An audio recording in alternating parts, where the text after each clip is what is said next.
Abra sua Bíblia em 1 Samuel, capítulo 30. 1 Samuel, capítulo 30, versículo 11. Glórias a Deus. E diz o seguinte: E acharam no campo um homem egípcio, e o trouxeram a Davi. Deram-lhe pão e comeu, e deram-lhe a beber água. Deram-lhe também um pedaço de massa de figos secos e 2 cachos de passas, e comeu. E voltou ao seu espírito, porque havia 3 dias e 3 noites que não tinha comido pão e nem bebido água. Irmãos, vamos dar uma pausa, só contextualizar aqui para vocês. Davi, ele tinha ido para uma guerra. E quando ele estava retornando à sua cidade, Ziclag, quando ele chegou lá, ele viu a cidade totalmente destruída. Ele viu tudo pegando fogo, desmoronando, as mulheres, as crianças desapareceram. E ele estava com 600 homens, homens que a Bíblia fala que não eram homens que temiam a Deus. E eles ficaram revoltados, eles ficaram chateados. Eles estavam pensando até em pegar pedras e apedrejar Davi até a morte por ter levado eles à guerra em vez de terem ficado ali para defender suas mulheres. Eles ficaram indignados e Davi estava com toda essa pressão sobre si. Davi, ele orou, buscou a Deus e aí ele encontra um homem à beira do caminho, desfalecido, cheio de tantos problemas, ele estava ali inconsciente. Ele vai, pega aquele homem, cuida dele, como você viu, o alimenta, até ele recobrar o seu espírito. E aí, o que aconteceu com este homem? Versículo 13. Então Davi lhe disse: De quem és tu e de onde és? E disse o moço egípcio: Eu sou servo de um homem amalequita, e o meu senhor me deixou, porque eu adoeci há 3 dias. E nós demos com ímpeto para a banda do sul dos Queretitas, e para a banda de Judá, e para a banda do sul de Calebe, e pusemos fogo a Ziclag. Ou seja, aquele homem que Davi encontrou, que Davi cuidou, ele era servo daqueles que tinham destruído a cidade. Davi continuou, perguntou para ele, e disse-lhe Davi: Poderias, descendo, guiar-me até essa tropa? E disse-lhe: Por Deus, me jura que não me matarás, e nem me entregará na mão do meu senhor, e descendo eu te guiarei até essa tropa. E descendo o guiou, e eis que estavam espalhados sobre a face da terra, comendo, bebendo, dançando, por todo aquele grande despojo que tomaram da terra dos filisteus e da terra de Judá. E feriu-os Davi, desde o crepúsculo até a tarde do dia seguinte, e nenhum deles escapou, senão 400 jovens que montados sobre camelos fugiram. E assim livrou Davi tudo quanto tomaram os amalequitas, e também as suas mulheres livrou Davi. Davi, ele conquistou tudo o que tinha de volta. Mas olha que coisa interessante. Aquele homem, ele era um escravo. Ele era um servo. E ele ficou doente. Alguém doente consegue trabalhar 100%, trabalhar bem? Consegue? Não? Não consegue mesmo. A pessoa, por exemplo, vamos supor, ele estava ali desmaiando, com febre, estava ali quase morrendo. Ele iria conseguir ajudar o seu senhor de alguma forma? Não. Ele era inútil nessa parte. Ele perdeu a sua utilidade. Ele não tinha mais valor para o dono dele. E aí o dono o abandonou. Deixou ele no deserto para morrer. Isso daí é o que acontece muitas vezes, gente, na nossa casa e na nossa família. Observe bem, Davi encontrou ele, cuidou, e ele passou para o lado de Davi, o ajudou a ter uma grande vitória. Mas na nossa casa acontece algo muito, como eu posso dizer, complicado. Vamos inverter um pouco essa lógica, vamos inverter essa história, que o doente no deserto foi abandonado. Ele foi acolhido pelo inimigo dele, que era Davi. E isso, ele pegou tudo aquilo e destruiu aquele povo. Nós temos que tomar cuidado da nossa casa, cuidar dos nossos, cuidar daqueles que estão junto conosco. Temos que tomar cuidado se às vezes tem algum familiar, alguém conosco, que está passando por uma luta. E a pessoa está esfriando na fé, ela está enferma na fé. Ela vai perdendo ali a sua capacidade de servir a Deus. Ela vai se estagnando nas coisas. Nós temos que estar observando. Por quê? Porque quando a pessoa ela está doente, se ela for abandonada, o inimigo vem e vai cuidar dela. O inimigo vai trazer ela para algo, para a destruição, para a escravidão dele. Mas é uma grande ilusão que ele vai fazer. A pessoa ela vai começar a ir contra nós. Ela vai começar a ir contra a família, a ir contra o que diz a palavra. Você precisa tomar muito cuidado para você não ser como o dono desse homem, o dono desse servo egípcio. Ele abandonou o servo à morte. Tem muita gente deixando o filho para a morte. Abandonando, desistiu, não vale a pena. Não vai dar certo. não vai para frente, não tem mais jeito. Tem jeito. Para Deus tudo é possível. Deus, ele restaura, ele tira a pessoa da droga. Ele pode tirar a pessoa da prostituição. Ele pode tirar a pessoa do vício. Ele tira, ele transforma. Ele faz aquela pessoa que ela estava tão longe de Deus, aquela pessoa tão má, tão ruim, se tornar uma pessoa valente no Senhor para ganhar grandes batalhas, grandes guerras. Deus, ele é o Deus de transformação. Não desista de ninguém da sua família. Não desista do seu amigo. Nós temos que tomar muito cuidado com as nossas amizades. A amizade, a Bíblia fala que as más conversações corrompem os bons costumes. As más conversações, elas levam você para o caminho errado. Mas e as boas conversações? Te levam para o caminho certo. Se você estiver alinhado com a palavra de Deus, ela vai te guiar. Ela vai te dando a direção. Esse homem, eu imagino que ele teve uma grande gratidão a Davi por tudo que ele tinha feito por ele. Senão ele teria morrido no meio do caminho. Ele estava ali sem esperança. E muitas vezes essa pessoa está sem esperança. Às vezes aquele parente, aquele familiar que você desistiu, que você deixou de canto, ele não tem esperança de mudança, mas ele quer isso. Ele busca por isso, mesmo que nos lugares errados. Deus, ele nos dá uma palavra. Ele nos dá uma palavra para transformar vidas. Ele nos dá uma palavra para restaurar a nossa casa. Esse é o culto dos vencedores. Se você quer vencer verdadeiramente, você precisa aprender a tomar conta, a cuidar dessas pessoas, a cuidar de você, a se analisar. Às vezes, a pessoa que está à beira do caminho, está enferma na fé, é você. Você entra no quarto, você tem pensamentos que não deveria ter. Você tem pensamentos maus, coisas que chegam àquele chamado pensamento intrusivo. E você se vê em desespero, em ansiedade, em depressão. Deus tem algo maior para você. Deus tem a liberdade. A palavra, ela é o seu alimento. Aqui, o servo, ele teve um alimento, digamos assim, muito vasto, né? Olha só, ele comeu um pedaço de massa de figos, deram-lhe pão, deram-lhe água, 2 cachos de passas, e ali voltou-se o seu espírito. Ele teve tudo aquilo, ele teve aquele alimento que fortaleceu ele, que lhe restaurou a saúde. Esse alimento para nós é a palavra de Deus. Esse alimento para nós é aquilo que sai da boca do Senhor. A boca do Senhor, ela tem com bênção e não com maldição. A palavra de Deus, ela serve para levantar o homem, para trazer você à vida, como está lá em Ezequiel 37. Vamos lá, rapidinho? E veio sobre mim a mão do Senhor, e o Senhor me levou em espírito e me pôs no meio de um vale que estava cheio de ossos, e me fez andar ao redor deles, e eis que eram muito numerosos sobre a face do vale, e estavam sequíssimos. E me disse: filho do homem, poderão viver esses ossos? E disse eu: Senhor Jeová, tu sabes. Então ele me disse: profetiza sobre estes ossos e dize-lhes: ossos secos, ouvi a palavra do Senhor. Aí no versículo 7, então profetizei como se me deu ordem, e houve um ruído, e enquanto eu profetizava, eis que se fez um rebuliço, e os ossos se juntaram, e cada osso ao seu osso. E olhei, e eis que vieram nervos sobre eles e cresceu carne. Estendeu-se pele sobre eles por cima, mas não havia neles espírito. E ele me disse: profetiza ao espírito, profetiza ao filho do homem, e dize ao espírito: assim diz o Senhor Jeová, vem dos 4 ventos, ó espírito, e assopra sobre esses mortos para que vivam. E profetizei como ele me deu ordem. E então o espírito entrou neles, e viveram, e se pôs em pé um exército grande e extremo. Se você visse essa situação, e se Deus fizesse essa pergunta para você, qual seria a sua resposta? Esses ossos secos podem tornar a ter vida? Pode? Pode? Não pode. Aos olhos naturais, não. Mas para Deus nada é impossível.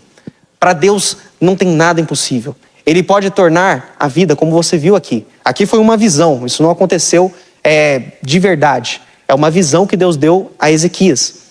Mas você vê que Deus, ele pode. O que Deus ele pode fazer, ele tem para fazer. Aquele homem, ele estava quase morto. Deus trouxe novamente a vida. Deus o usou para um grande propósito. Ele não tinha mais utilidade para o seu Senhor. Ele não tinha mais utilidade alguma no lugar onde ele veio. Mas em Deus ele tinha. Ele tinha o propósito de salvação. Aquelas mulheres, aqueles jovens, o que aconteceria com eles se eles não fossem salvos por Davi? O que teria acontecido? Eles seriam vendidos como escravos. Eles poderiam ser mortos, poderiam ser torturados. Mas Deus, através daquele homem, dê um grande livramento. Aprenda a ver o que Deus tem colocado nas suas mãos. Aprenda a olhar o que Deus tem colocado na sua vida. Quando você abre o seu coração para fazer a vontade de Deus, você faz como Davi. Davi, ele não olhou para ele e perguntou: qual que é o seu status social? O que você faz? Quem é você? Davi não sabia nada. Ele não sabia o nome dele, não sabia a sua nacionalidade, não sabia de nada. Mas ele mesmo assim ajudou. Ele estava com uma baita pressão na cabeça. Imagina só, se alguém tivesse 600 pessoas atrás de você, querendo te apedrejar. A sua família foi sequestrada, sua cidade está destruída. Você não tem para onde ir, não tem o que fazer. Davi estava em muitos apuros, estava com grandes problemas. Mas mesmo assim ele não deixou de ser um servo de Deus. Mesmo assim ele não deixou de fazer a vontade do Senhor. Ele não deixou de fazer o que Deus queria, que era abençoar, que era ajudar aquele homem. Ele foi como aquele que Jesus veio falar posteriormente, o bom samaritano. Ele pegou aquele homem, cuidou dele, zelou por ele e o abençoou. É isso que nós devemos fazer. É isso que você deve fazer com aqueles da sua casa. Não olhe para o seu filho, não olhe para o seu neto, não olhe para os seus pais e fala assim: não, essa pessoa não quer saber de Deus. Essa pessoa é rebelde, essa pessoa não tem nada mais para Deus. Não, ele tem. Deus ama aquela alma, ama aquela vida e quer restaurá-la através de você. Através de você que a sua casa vai se levantar. Você tem que fazer como Davi. Não importa quem é, não importa o que fez, se você conhece ou não, abra o coração para abençoar, para trazer aquela palavra que vai levantar essa vida. Em vez de você falar assim: você não tem jeito, você é uma maldição na minha vida, fala assim: você é uma bênção, você é herança do Senhor. Começa a invocar a palavra. Começa a colocar a palavra em ação, porque quando você coloca a palavra em ação, tudo muda. Quando você coloca a palavra em ação, acontece como aconteceu aqui com Ezequiel. Os ossos secos tornam-se vida. E aqueles ossos, aquele vale de ossos secos, que não tinha utilidade nenhuma, se tornou um grande exército em extremo. Um exército gigantesco para vencer grandes batalhas, para fazer tudo ser vitorioso. É isso que Deus ele tem para a sua casa, para a sua vida. Abra o teu coração para as Escrituras, abra o teu coração para Jesus Cristo entrar.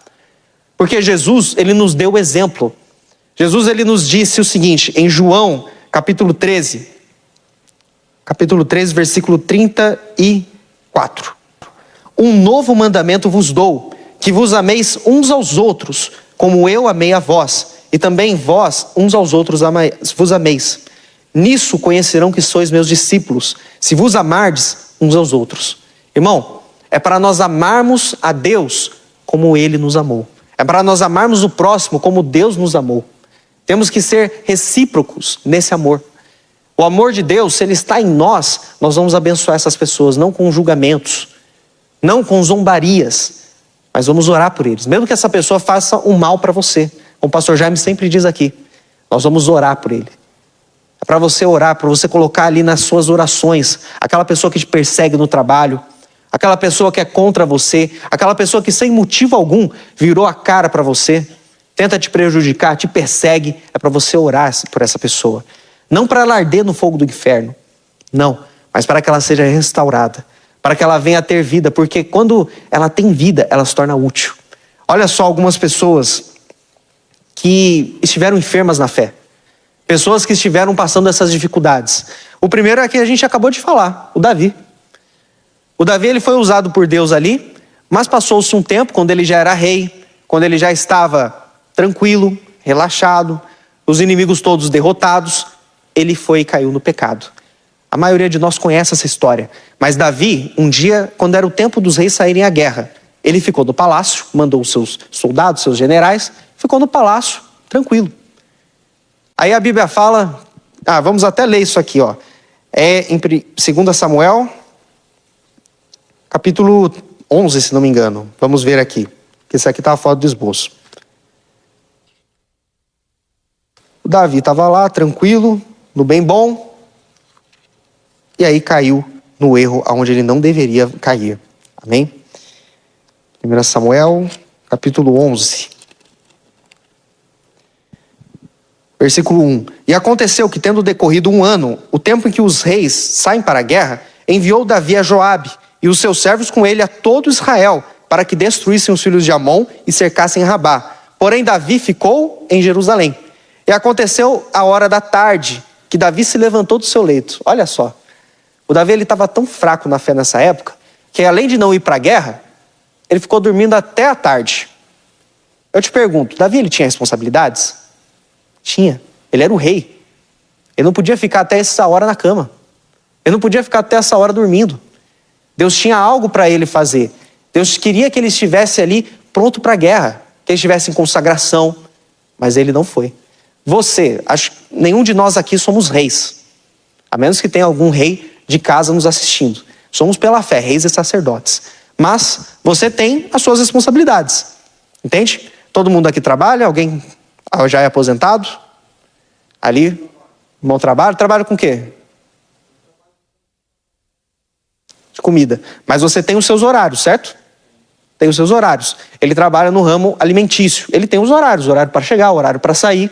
E tudo bem, é assim que as coisas funcionam. Ele tem a sua responsabilidade. E Davi não tinha? Davi tinha, e muitas. Mas ele preferiu ficar deitado na cama. E aconteceu a hora da tarde que Davi se levantou do seu leito e andava passeando no terraço da casa real e viu no terraço uma mulher que estava se lavando. E era mulher muito formosa à vista. Eu te pergunto, o que o Davi estava olhando? O que o Davi estava procurando? Ele não estava bem. Ele já não estava mais andando com Deus como andou no passado. E o que ele acabou fazendo por causa disso? E enviou Davi e perguntou por aquela mulher. E disseram, porventura não é esta Batseba, filha de Eliá e mulher de Urias, o heteu? Então Davi enviou mensageiros e mandou trazer. E entrando ela a ele, se deitou com ela. E ela já tinha se purificado da sua imundície. E então voltou ela para a sua casa. Irmão, olha que coisa. Davi caiu. Davi pecou. Isso não agradou a Deus. E depois as coisas pioraram. Ela concebeu. Ela ficou grávida. E aí, Davi pegou o marido dela, mandou para a batalha e ele morreu. Davi, além de cometer um adultério, cometeu um homicídio. Ele estava muito longe de Deus. E ele permaneceu nesse erro.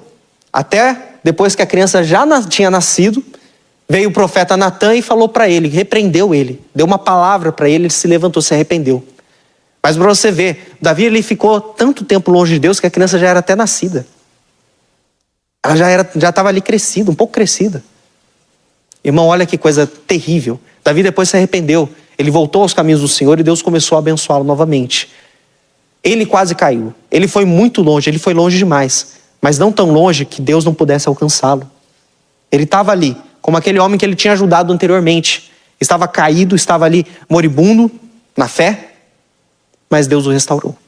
E outras pessoas que foram, Asaf, que era o ministro de louvor de Davi. Asaf era um ministro do templo, ele cantava louvores, tem salmos na Bíblia que foram escritos por ele. Mas em um dos seus salmos, se não me engano, no Salmo 73, ele fala uma coisa muito interessante. Ele diz que ele quase se desviou, porque ele começou a olhar para a prosperidade dos ímpios. Ele começou a ter inveja no coração daqueles que não serviam a Deus. Porque eles prosperavam e ele não. Porque tudo que eles faziam dava certo e ele não. Ele passava lutas. Isso não acontece conosco muitas vezes? Você olha alguém, uma pessoa que não trabalha nem metade do que você trabalha. Uma pessoa que ela está fazendo tudo errado, mas ela está prosperando. Deus está usando ela, está abençoando. Irmão, você não sabe o que está acontecendo na vida dessa pessoa. Muitas vezes ela se arrependeu. Muitas vezes você está com uma percepção errada, às vezes. Mas, olhe bem, Asaf quase se desviou por causa da inveja. Ele estava ali, ministrando a Deus, orando, buscando, mas ele não estava bem. Até um dia que ele disse que entrou no templo, entrou na casa de Deus, ouviu a palavra e ele foi liberto. Ele entendeu qual seria o final dos ímpios, daqueles que não servem a Deus. E o que ele tinha verdadeiramente que era a salvação. É muito mais precioso. Nós não podemos ter inveja disso. Temos que colocar isso no nosso coração. E mais, Sansão. Sansão, ele era o juiz de Israel. Ele estava ali pronto para a guerra, pronto para batalhar. Mas aí o que acontecia? Ele não podia ver uma mulher. Ele não podia ver aquela mulher chamada Dalila. E aquilo foi a sua destruição. Tome muito cuidado por onde você põe os olhos.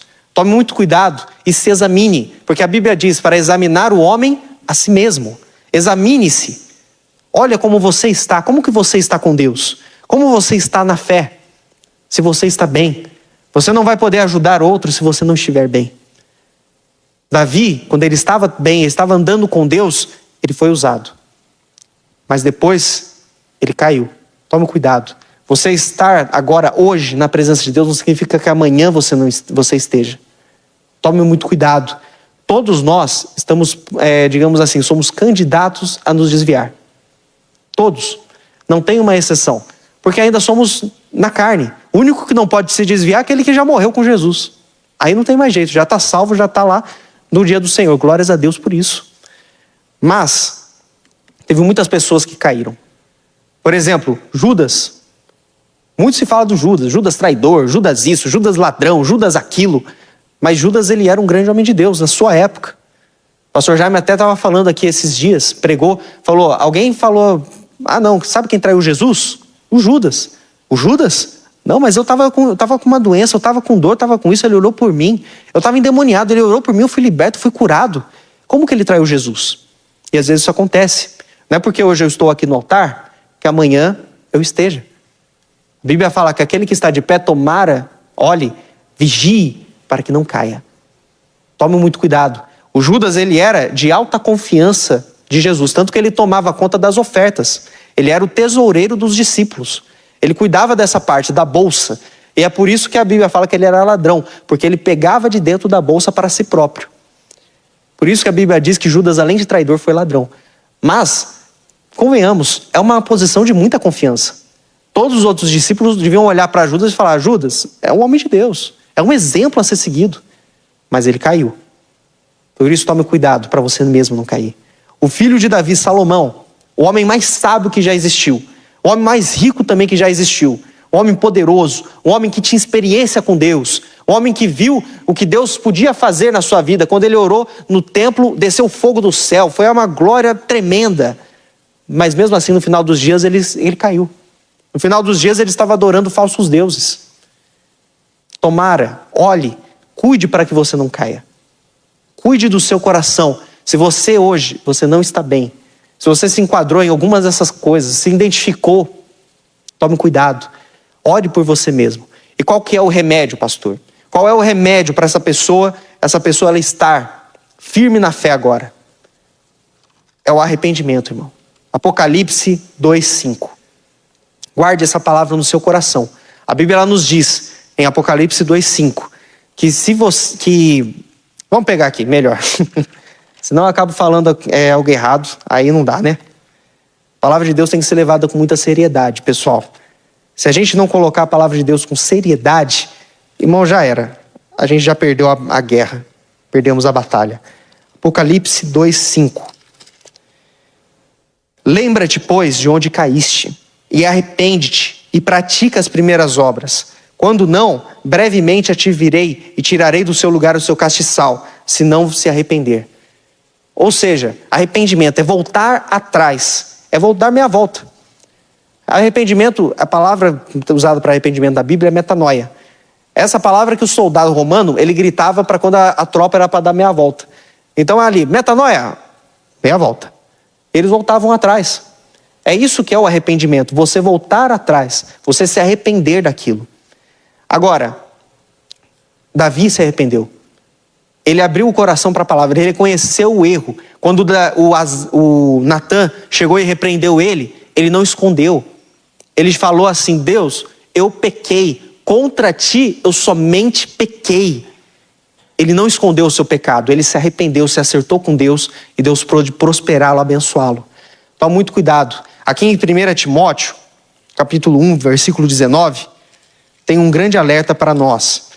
Conservando a fé e a boa consciência, rejeitando a qual alguns fizeram um naufrágio da fé. Quantos não têm naufragado na fé? Irmão, o barco que a pessoa está é a fé. Como se fosse aqui, pegando essa analogia do naufrágio. É como se a fé fosse um barco, você estivesse navegando. Você está navegando na palavra, que é a água, que é a palavra base, o sobrenatural de Deus. Você está andando pela fé. Você só pode ver o extraordinário de Deus pela fé. quando as pessoas estavam andando no barco, que é a fé, sobre a palavra, sobre o sobrenatural, que é a água, porém algum problema, alguma dúvida, alguma coisa veio e destruiu aquele barco. A pessoa ficou à deriva. Ela ficou ali, teve que se ancorar em uma terra seca, que é algo natural. Teve que se ancorar em alguma coisa que não era a palavra de Deus. Ali, essa pessoa é condenada à morte. Tome muito cuidado. Olhe bem para que o seu barco não seja destruído, que a sua fé não seja destruída. Se tiver um buraco no barco, o que vai acontecer? Vai afundar. Você tem que tomar muito cuidado com isso. Olha bem para que você não caia, para sua família não ser destruída. Deus, Ele tem coisas grandes para cada um de nós. Isso aí eu costumo falar constantemente. Constantemente eu falo que Deus tem coisas grandes para nós, porque Ele realmente tem. Abre o teu coração. Ponha isso em você. Fala assim: eu não vou destruir a minha casa. Eu não vou destruir a minha família. Você tem que colocar isso no seu coração. Eu vou ser o instrumento que Deus vai usar para curar. O instrumento que Deus vai usar para libertar. Você tem que colocar isso no seu coração. Eu vou ser um instrumento nas mãos de Deus. Se você, por algum motivo, não está bem, está sentindo dores, você está sentindo uma mágoa, está preso nisso, você não consegue se libertar, se você tem algum vício, se você tem passado alguma luta, se a sua fé está enferma, se você tem duvidado, você não consegue crer, não consegue confiar verdadeiramente na palavra de Deus, irmão, nós vamos orar agora. Eu sei que Deus, Ele vai operar na sua casa. Deus, Ele vai operar na sua vida e na sua família. Deus, Ele quer e Ele pode. Amém? Vamos colocar de pé, em nome de Jesus. Vamos orar em nome de Jesus. E Deus, Ele vai operar. Amém? Deus vai operar. Eu vou orar aqui com a pastora Maiara, com o pastor Bruno. E Deus vai abençoar em nome de Jesus. Deus, Ele tem coisas grandes para nós. Fala isso para você mesmo. Deus, eu quero o que você tem para mim. Eu quero as coisas grandes que o Senhor conquistou para mim na cruz. Eu quero os que o Senhor tem para mim. Amém? Feche seus olhos. Pai, nós estamos aqui em oração. Nós estamos apresentando, Senhor, a vida de cada um aqui. Senhor, essa pessoa, ela passou por muitas lutas. Senhor, essa pessoa muitas vezes aconteceu algo, alguma situação na vida e a fé dela ficou enferma, o coração está enfermo. Jesus, vem operando. Porque o Senhor, o bálsamo, o Senhor é a vitória, é o Senhor que consegue, que transforma, é o Senhor que traz restauração, é o Senhor que traz vida, é o Senhor que traz a cura, é somente o Senhor. Deus, essa pessoa que foi longe demais, a pessoa que foi longe, pecou, caiu, essa pessoa, Pai, eu oro por ela agora, venha levantar, venha, Pai, cercá-la com o teu amor, cercá-la agora com a tua graça, vem cercá-la como o Senhor cercou a Davi. Davi, Senhor meu Deus, ele poderia ser destruído, ele poderia ser condenado por aquilo. Ele poderia, Senhor meu Deus, ser apedrejado por causa do que ele fez. Mas ele confiou na graça de Deus. Ele podia perder tudo, mas ele não podia perder a presença de Deus. E ele clamou ao Senhor, ele falou ao Senhor: lava-me, lava-me por inteiro. Diga isso para Deus: Deus, lava o meu coração. Deus, lava a minha mente. Lava-me, me purifica, Senhor. Me abençoe. Eu necessito da tua presença. Eu quero mais do Senhor. Diga isso para Ele com todo o seu coração. Diga isso para Ele. Ele quer operar na sua casa. Ele quer operar na sua vida. Ele quer transformar em nome de Jesus. Ele quer transformar a sua casa. Ele quer operar. Abre o teu coração para Ele. Abre o seu coração para Ele. E se há algum demônio, está algum demônio agindo nessa vida, colocando essa opressão, tentando destruir essa casa, destruindo esse mal, é em nome de Jesus, demônio, você não vai permanecer. Nós estamos agora te repreendendo. Nós estamos aqui em combate, em nome de Jesus, demônio. Você vai sair agora. Você vai pegar tudo que é seu e em nome de Jesus, vai saindo agora. Pai, nós levantamos a nossa voz neste momento contra esse mal que tem tocado na vida dessa pessoa, esse demônio maldito que está agindo na mente, no coração, no subconsciente. É você, demônio maldito, que tem agido dentro dessa casa, colocando as brigas, contendas, desavenças. Você que tem colocado a doença enfermidade. Saia em nome de Jesus todo o trabalho de macumba, de bruxaria que foi feito contra a vida dessa pessoa. Esse demônio que foi pago para destruir essa casa, para destruir a vida dela, esse espírito da morte que tem rondado esse lar, eu ordeno nessa hora, você não tem mais o direito. Você vai tirar essa ansiedade, essa opressão, essa depressão. Você, demônio maldito que faz com que tudo que essa pessoa ela faça não dê certo, toda miséria, escassez, derrota, todo fracasso, que saia em nome do Senhor Jesus. Senhor, nós estamos aqui nessa mesma fé. Esse mal não vai permanecer, esse mal não vai ficar. Em o nome de Jesus, demônio, que você que entrou nesse casamento, você que está fazendo esse casal brigar, você que está fazendo esse casal querer pensar no divórcio, em nome de Jesus nós te amarramos. Você não vai ter esse sucesso, você não vai conseguir, você está frustrado, seu plano está frustrado. Em o nome de Jesus te amarramos agora em nome de Jesus. Em nome de Jesus, Satanás, é você que está colocando essa acusação na mente dessa pessoa. Essa pessoa que não consegue ter paz, essa pessoa que não consegue ser feliz, essa pessoa que porque um dia ela caiu, ela acha que ela não tem mais direito à vida, mas nós quebramos a tua força agora e nós ordenamos em nome de Jesus aonde você estiver agindo. Demônio do engano, você não tem mais poder de resistir sobre essa vida. Nós ordenamos, nós paralisamos a tua ação agora e exigimos que saia em nome de Jesus. Levanta a sua mão assim para o céu. Jesus, obrigado, porque o Senhor nos deu a cura, nos deu a libertação. Obrigado, Jesus, porque o Senhor operou de uma forma poderosa e grandiosa, em nome de Jesus.